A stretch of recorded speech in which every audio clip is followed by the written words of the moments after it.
یہ الیکٹریشین جو پنکھے لگاتا ہے اور چلاتا ہے، یہ آج نہ چلے ہوئے ہوتے تو کتنی گھٹن ہو جاتی، لیکن کیا قدر ہے، ہر شخص جہاں ہے وہ راضی رہے کہ رب نے جہاں مجھے رکھا ہے بڑی شان سے، اپنے مالک کی رضا پہ اور تقسیم پہ راضی رہیں۔ میں اکثر محبت سے دوستوں سے کہا کرتا ہوں کہ خدا جانے بلندی ہے کہ پستی، خدا جانے بلندی ہے کہ پستی، پر جہاں میں ہوں وہاں کوئی نہیں ہے، جہاں میں ہوں وہاں کوئی نہیں ہے، یہ بطور شکر کے کہتے ہیں۔ تو اچھی صحبتیں اختیار کریں، ان لوگوں کے پاس بیٹھیں جن کے پاس بیٹھنے سے شکر مزاج میں پیدا ہو، صبر پیدا ہو، تحمل پیدا ہو، بردباری پیدا ہو، عبادت کا ذوق پیدا ہو، اللہ کی طرف رجوع کرنے کی طبیعت پیدا ہو۔ نکل آئیں کیمروں کی دنیا سے باہر، اور نکل آئیں آپ لائکس اور کمنٹس کی دنیا سے باہر، اور مہربانی کریں دنیا شیشوں کے اندر نہیں، شیشوں کے باہر ہے، باہر نکلیں، حقیقت کی زندگی گزاریں۔ اللہ کے حضور دعا کرتا ہوں اللہ تعالیٰ اس آستانہ نور کو آباد و شاد رکھے۔ عزیز دوستو، قرآن مجید میں اللہ تعالیٰ نے نبی کریم علیہ السلام کے وہ صحابہ جو سابقون الاولون ہیں، جو بالکل آغاز میں ہی دائرہ اسلام میں حاضر ہوئے، نبی کریم علیہ السلام کی صحبت بابرکت سے بالکل شروع میں فیض یاب ہوئے، ان کا ذکر فرمایا والسابقون السابقون، سبقت لے جانے والے سبقت لے ہی گئے، اولئک المقربون، فرمایا یہی وہ لوگ ہیں جو اللہ کے قرب والے، یہ قریب کے لوگ ہیں۔ عزیز دوستو، وہ لوگ بڑے خوش نصیب خوش بخت قرار پائے جنہوں نے نبی رحمت صلی اللہ تعالیٰ علیہ وسلم کی خاص نگاہ کرم سے فیض پایا اور پھر آسمان ہدایت کے ستارے بن کے چمکے۔ اگرچہ تمام صحابہ کی عظمتیں، تمام کی بلندیاں اور تمام کی رفتیں اتنی زیادہ ہیں کہ کسی ایک صحابی کا بھی مرتبہ و کمال بیان نہیں کیا جا سکتا، لیکن خلفائے راشدین جن کو چار یار کے نام سے بھی امت میں یاد کیا جاتا ہے، ان کی فضیلتوں اور عظمتوں کا کیا کہنا۔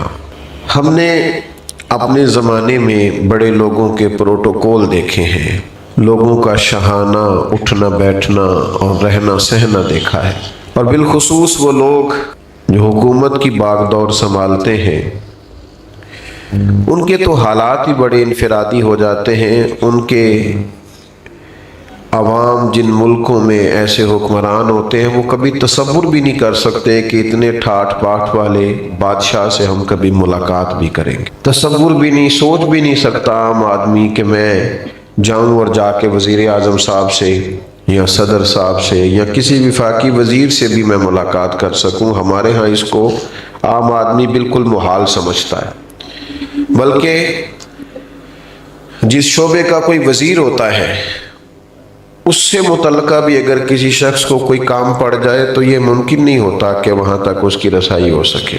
ہمارے ہاں تو خیر یہ بڑا جان جوکھوں میں ڈالنے والا کام ہے، لیکن اس وقت کو آپ سوچئے جب کیسر و کسریٰ حکمران تھے اور عجیب ان کی حکومتیں تھیں کہ جن میں انسانوں کی منڈیاں لگتی تھیں، لوگ بکتے تھے، بوڑھے ماں باپ کو جا کر کے لوگ بیچ آتے تھے، اور پھر مطلق العنان سمجھنے والے اپنے آپ کو وہ حکمران، کسی کی جرت کیا ہے ان کے محل تک رسائی پا سکے، ان سے بات کر سکے۔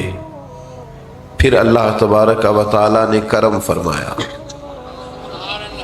اور مدینہ منورہ کی وہ ریاست وجود میں آئی جہاں سے پوری دنیا پہ رحمت کا سایہ ہو گیا۔ نبی کریم صلی اللہ تعالیٰ علیہ وسلم کے اس ریاست کی تشکیل کے بعد لوگوں نے ایک عجیب اور بالکل انفرادی اور بالکل الگ تھلگ اور خوبصورت نظارہ دیکھا۔ اب لوگ چاہتے تھے کہ اس کا تسلسل ہو، یہ جو حضور نے کرم نوازی فرما کے اتنا خوبصورت نظام بنا دیا ہے کہ کسی کو کوئی مشکل ہی نہیں ہے، اللہ کے محبوب علیہ السلام تشریف فرمائے ہیں تو ایک شخص آیا،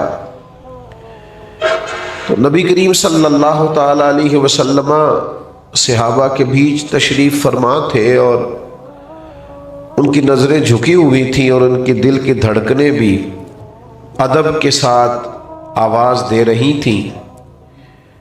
اس ماحول میں وہ شخص آیا اور صحابہ کے وہ ادب والے لہجے اور وہ سکون، اطمینان اور قرار والا ماحول اس نے دیکھا تو وہ کانپنے لگا۔ اچانک انسان کسی بڑے آدمی کے سامنے حاضر ہو جائے، وہ کانپنے لگا اور اس کے جسم پر راشا طاری ہو گیا۔ تو کریم فرمانے لگے کیا ہوا؟ تو عرض گزار ہوا کہ میں مدینے کی سلطنت کے امیر کے پاس آیا ہوں، بہت غریب آدمی ہوں، مجھے سلیقے نہیں آتے بادشاہوں سے ملنے کے۔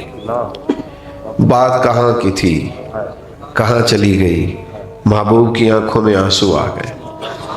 حضور فرمانے لگے نہیں بھائی، تو کسی بادشاہ کے پاس نہیں آیا، تو اس بیٹے کے پاس آیا ہے جس کی ماں گوشت کے خشک ٹکڑے کھا کے بھی گزارا کر لیتی تھی۔ تو بھائی، حکومت کو، ریاست کو، سلطنت کو وہ تصور دینا کہ جس میں کسی شخص کو کوئی مشکل محسوس نہ ہو،